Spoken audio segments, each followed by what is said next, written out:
दोस्तों, corona virus के इंसानी हमले के बाद बेयकीनी की सूरत-ए-हाल पैदा हो चुकी है। इसकी वजह से पूरी दुनिया, ख़ास तौर पर चीन में खौफ का आलम है। इस वक्त चीन से ऐसी वीडियोज़ और तस्वीर मौसूल हो रही हैं जो इंतहाई खौफनाक हैं। इससे पहले कोरोना वायरस के मुतल्लिक़ यही बताया गया था कि ये इंसान के सांस लेने के अमल पर हमलावर होता है। फिर खांसी, नज़ला, ज़ुकाम वगैरह की शिकायत होती है और फिर ये इन्फेक्शन फेफड़ों और सांस की नाली तक आ जाता है। आहिस्ता आहिस्ता सांस रुकने लगता है और इंसान की मौत हो जाती है। लेकिन कुछ माहिरीन के मुताबिक ये इंसानी दिमाग पर भी अपना असर करता है और इंसान खड़े खड़े गिर जाता है। और दोस्तों, इस तरह की बहुत सारी वीडियोस चाइना से इस वक्त मौसूल हो रही हैं। दोस्तों, पिछले 50 सालों में दुनिया में 4 किस्म के खतरनाक वायरस आए हैं, जिनमें 3 वायरस चीन से ही फैले हैं और चीन में ही ज्यादा नुकसान हुआ है। ये जो कोरोना वायरस है, ये काफी पुराना है और अब तक इसकी 13 इकसाम दरियाफ्त हो चुकी हैं।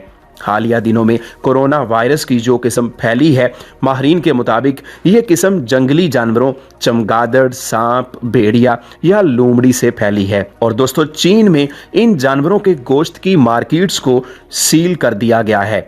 आपको पता होगा कि चीन में हर तरह का जानवर खाया जाता है। कुत्ता, भेड़िया, मेंढक, ये लोग कुछ भी नहीं छोड़ते। अगरचे चीन में इस वायरस से निपटने के लिए हंगामी बुनियादों पर 6 दिन के अंदर एक अस्पताल बनाने का काम शुरू हो चुका है और इसमें सिर्फ कोरोना वायरस के मरीज ही रखे जाएंगे। दोस्तों, चीन के पास सहूलतें हैं और वो लोग इस पर काबू भी पा लेंगे, मगर खुदा न खास्ता अगर ये वायरस पाकिस्तान में आ गया तो फिर हमारी हुकूमत क्या करेगी, क्योंकि हम चीन के पड़ोस में हैं और रोज़ाना सैकड़ों की तादाद में चीनी बाशिंदे हमारे यहाँ आते जाते रहते हैं।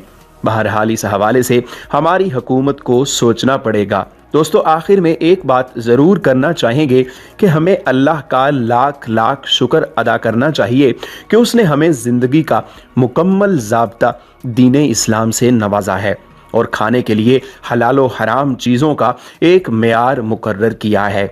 बकरी और कुत्ता देखने में एक जैसे ही हैं, मगर इस्लाम में बकरी हलाल है और कुत्ता हराम।